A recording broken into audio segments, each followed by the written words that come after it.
আগের ম্যাচে 4 পরিবর্তন থাকলেও এবার শক্তিশালীভাবে কামব্যাক করতে নামছে বাংলাদেশ।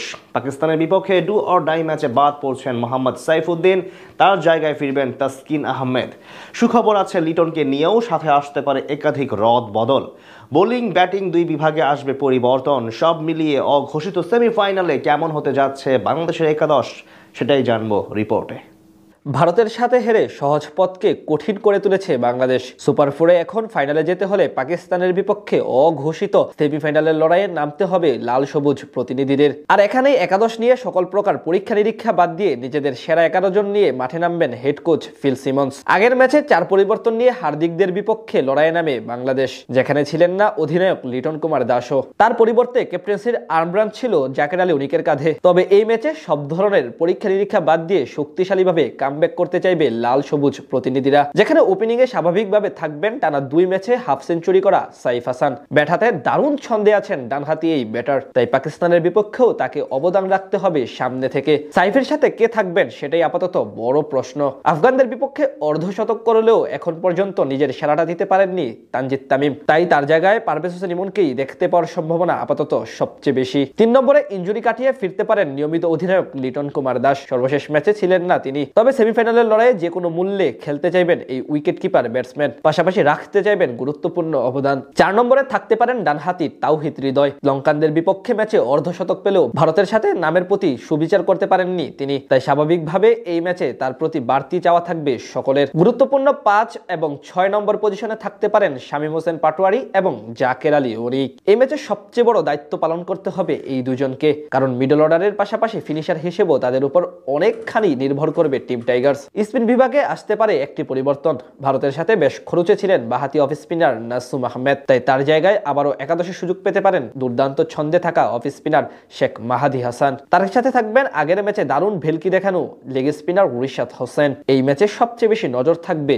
তার উপর। এদিকে পেস ইউনিটেও বড় পরিবর্তন দেখা যেতে পারে পাকিস্তানের বিপক্ষে ম্যাচে। আগের ম্যাচের একাদশ থেকে বাদ পড়তে পারেন অলরাউন্ডার খ্যাত মোহাম্মদ সাইফুদ্দিন। ভারতের সাথে 20তম ওভারে ভালো করলেও সব মিলিয়েছিলেন অনেক বেশি ব্যয়বহুল, তাই তার জায়গায় প্রত্যাবর্তন করতে পারেন স্পিড স্টার তাসকিন আহমেদ। তার সঙ্গে থাকতে পারেন তরুণ তানজিম হাসান সাকিব, তিনি অবশ্য আছেন দারুণ ফর্মে। তবে ডু অর ডাই ম্যাচে আলাদাভাবে অবদান রাখতে হবে কাটার মাস্টার মুস্তাফিজুর রহমানকে। সব ঠিক থাকলে এই পরিবর্তনগুলো নিয়েই লড়াইয়ে নামতে পারে বাংলাদেশ, যে ম্যাচ জিতলেই ফাইনাল খেলার হাতছানি দিচ্ছে টাইগারদের সামনে। ভারতের সাথে হেরে সহজ পথকে কঠিন করে তুলেছে বাংলাদেশ। সুপার ফোরে এখন ফাইনালে যেতে হলে পাকিস্তানের বিপক্ষে অঘোষিত সেমিফাইনালের লড়াইয়ে নামতে হবে লাল সবুজ প্রতিনিধিদের। আর এখানেই একাদশ নিয়ে সকল প্রকার পরীক্ষা নিরীক্ষা বাদ দিয়ে নিজেদের সেরা 11 জন নিয়ে মাঠে নামবেন হেড কোচ ফিল সিমন্স।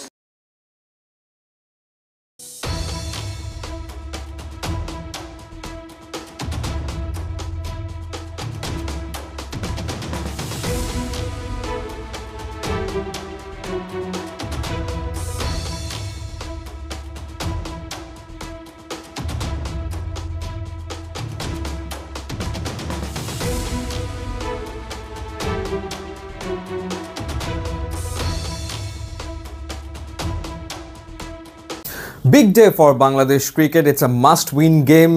বলা যায় এশিয়া কাপের সেমিফাইনাল পাকিস্তানকে হারাতে পারলেই চতুর্থবারের মতো এশিয়া কাপের ফাইনালে খেলবে বাংলাদেশ, এবং সেটা খুবই সম্ভব। এই কদিন আগেই কিন্তু পাকিস্তানের বিপক্ষে বাংলাদেশ টি-20 সিরিজ জিতেছে। যদিও ওভারঅল পরিসংখ্যানের দিকে তাকালে পাকিস্তান এগিয়ে। এখন পর্যন্ত 25টা টি-20 ম্যাচ খেলেছে এই দুই দল, যেখানে পাকিস্তান জিতেছে 20টা ম্যাচ এবং বাংলাদেশ জিতেছে 5টা ম্যাচ। কিন্তু রিসেন্ট ফর্ম বিবেচনায় নিলে বাংলাদেশ কিন্তু দুর্দান্ত ক্রিকেট খেলছে। বাংলাদেশের জন্য সবচেয়ে বড় চ্যালেঞ্জ হচ্ছে 24 ঘন্টারও কম সময়ের ব্যবধানে আবারও মাঠে নেমে এরকম হাই ইন্টেন্সিটি আর একটা ম্যাচ খেলা এবং সেই ম্যাচটা জেতা।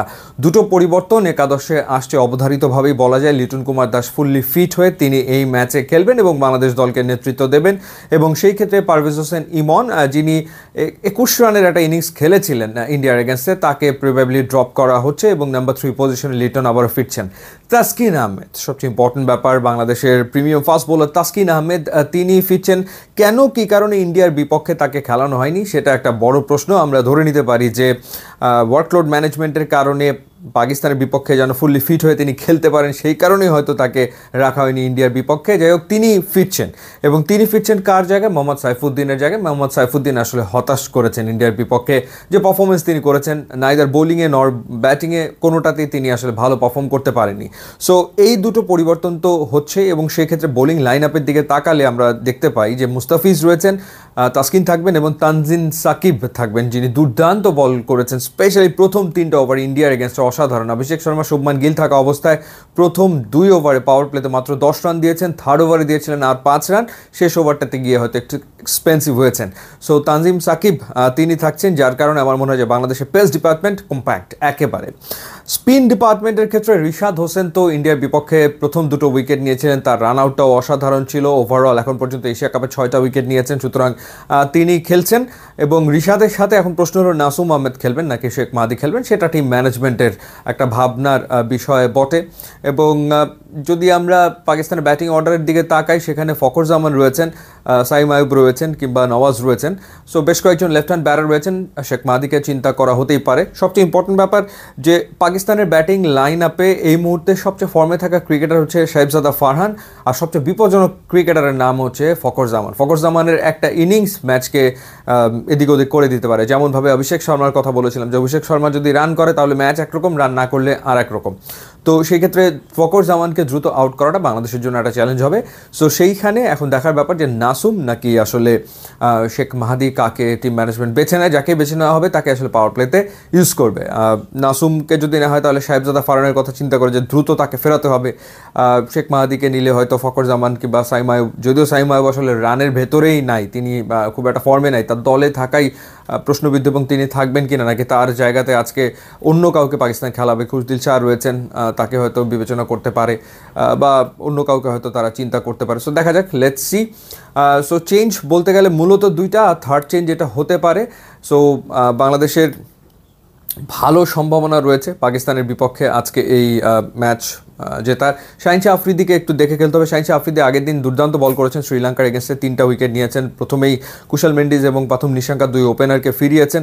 সো ওই সময় যেটা হয়েছিল যে আবুধাবিতে তিনি সুইং পেয়েছিলেন, কিন্তু দুবাইয়ে অতটা সুইং তিনি পাবেন বলে আমার কাছে আসলে মনে হয় না। তারপরেও তার বোলিংয়ের এগেনস্টে একটু সতর্ক থাকা, আর আবরার যে মিস্ট্রি স্পিনার পাকিস্তানের, তাকে একটুখানি দেখে খেলা।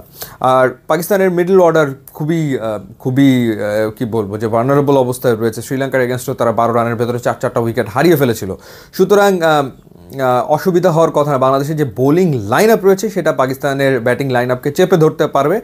আর একটু আবরারকে দেখে খেলা বা শাহিন শাহ আফ্রিদিকে দেখে খেললে ডেফিনেটলি বাংলাদেশের ব্যাটাররাও ভালো করবে বলে মনে করছি। সো বাংলাদেশ দলের জন্য শুভকামনা থাকলেও ইনশাআল্লাহ নিশ্চয়ই পাকিস্তানকে হারিয়ে বাংলাদেশ এশিয়া কাপের ফাইনালে খেলবে।